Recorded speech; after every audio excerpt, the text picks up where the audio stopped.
Compressed natural gas, a standard for safety.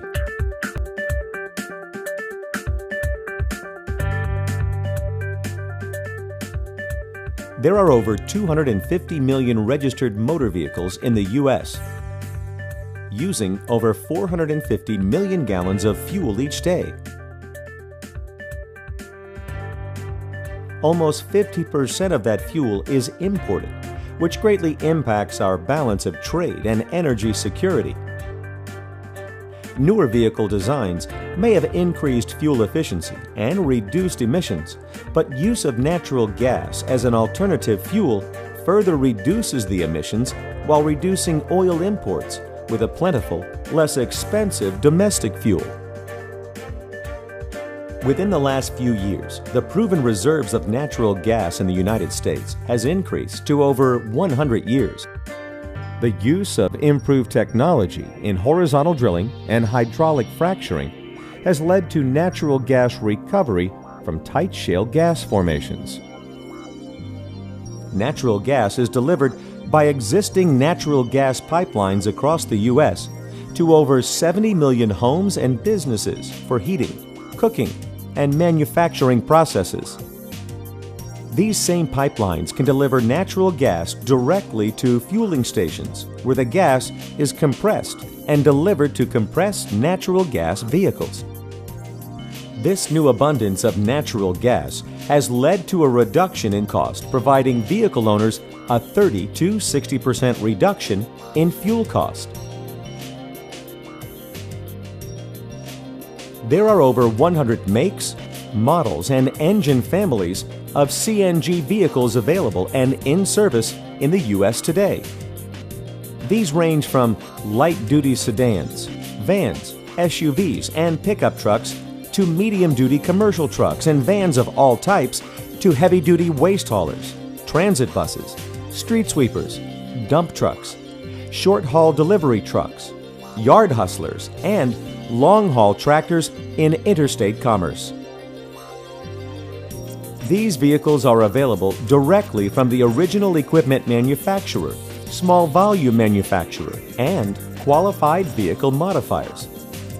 The proper installation of the CNG fuel storage system is a key factor in the overall safety and reliability of the vehicle, whether it is installed on the OEM production line or by a qualified vehicle modifier. One thing that all of the CNG vehicles have in common is the need to store enough natural gas on board to provide the necessary driving range. Natural gas, which averages about 93% methane, is lighter than air and therefore has an energy density much less than liquid fuels. The natural gas must be compressed at the service station to a pressure of about 3,600 psig, and then dispensed to the vehicle and stored on board in a pressure vessel to provide an adequate fuel supply. This is where we get the term CNG, or compressed natural gas. Pressure vessel technology has been around more than 100 years. You might not notice, but pressure vessels are commonplace in our everyday life. From the low-pressure spray paint cans to air tanks for paintball guns that operate at pressures between 3,000 and 4,500 pounds per square inch, to scuba tanks and firemen's air supply cylinders, to oxygen tanks for the sick, and industrial gas cylinders that provide a variety of compressed gases to medical applications. The development of the CNG cylinders has been built on the extensive experience gained from this long history of pressure vessels designs and applications. As with all pressure vessels, the design requirements for the CNG cylinders include consideration of the type of service the cylinder will see, including expected life, weight requirements, fill cycles, impact resistance in case of accidents, environmental exposure, performance if exposed to fire, and other considerations to meet the safety and reliability requirements for vehicular fuel systems. In the early 1990s, NGV industry brought together industry stakeholders, research organizations, and regulatory agencies to start the development of a standard for CNG cylinders. The standard was based on existing pressure vessel standards and placed no limitation on materials and methods of construction, considered both internal and external container environments, and most importantly, incorporated a certification process for design, manufacturing, and quality control. The standard ANSI NGV2 is now in its 4th edition. At the same time, the U.S. Department of Transportation's National Highway Traffic Safety Administration published regulations to cover the use of CNG cylinders as vehicle fuel tanks under FMVSS number 304. Regulations covering the fuel system integrity in FMV SS 303 will be discussed when we cover crash testing of vehicle fuel systems. One of the important design considerations for CNG cylinders is weight reduction, especially where large volumes of fuel need to be stored. Weight reduction of cylinders has been achieved by several means and has led to 4 type classifications of cylinders. The Type 1 cylinder is all metal and has achieved weight reduction by using higher strength materials and production technologies. Composite cylinders use a combination of materials for construction. Type 2 cylinders have a thinner metal body and are hoop wrapped with resin-impregnated high-strength fibers such as glass or carbon.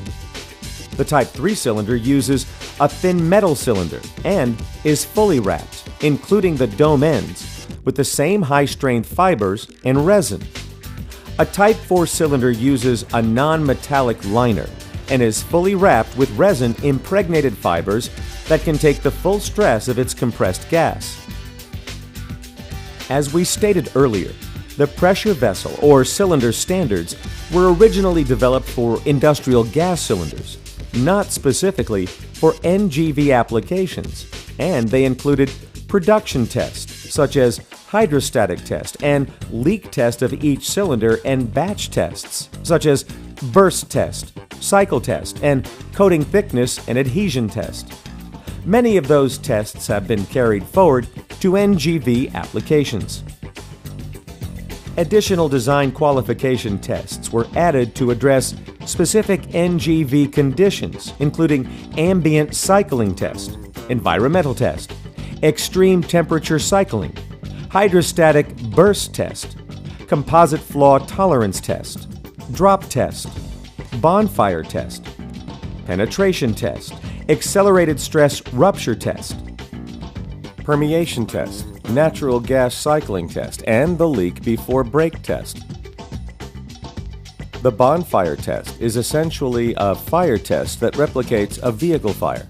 The cylinder and the pressure relief device as part of the safety system are exposed to a fire, and the pressure in the cylinder is released by the PRD before any possible failure of the cylinder. The drop test is designed to replicate potential physical impact damage to the cylinder as may happen in a vehicle accident. The cylinder is dropped from a specific height onto the dome in one test and onto the sided wall in another. The cylinder must still pass the designated burst test with no degradation to pass the drop test. The penetration test uses gunfire to replicate through-wall damage in an accident. The cylinder will release the gas at the penetration point, but will otherwise remain intact. FMVSS 303 requires OEMs to crash certain vehicles to show the integrity of the CNG storage system on vehicles.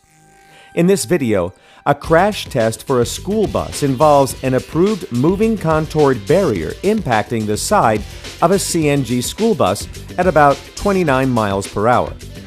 To pass the test, there must not be a leak on the fuel system. The next test run shows the rear end impact. The frame of the vehicle absorbs the impact and there is some movement of the fuel system, but as before, it must not leak any of the stored CNG to meet the safety requirements. In addition to the design of the CNG cylinders, the proper installation of CNG cylinders on the vehicle is key to the overall safety of the fuel system. The cylinders should be installed according to the code requirements listed in NFPA 52.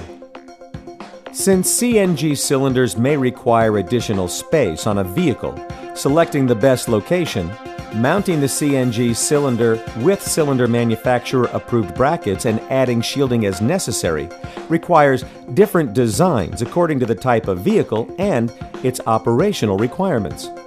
A light-duty sedan may have cylinders mounted in the trunk, while a van may have the cylinders mounted inside the van or underneath with appropriate shielding.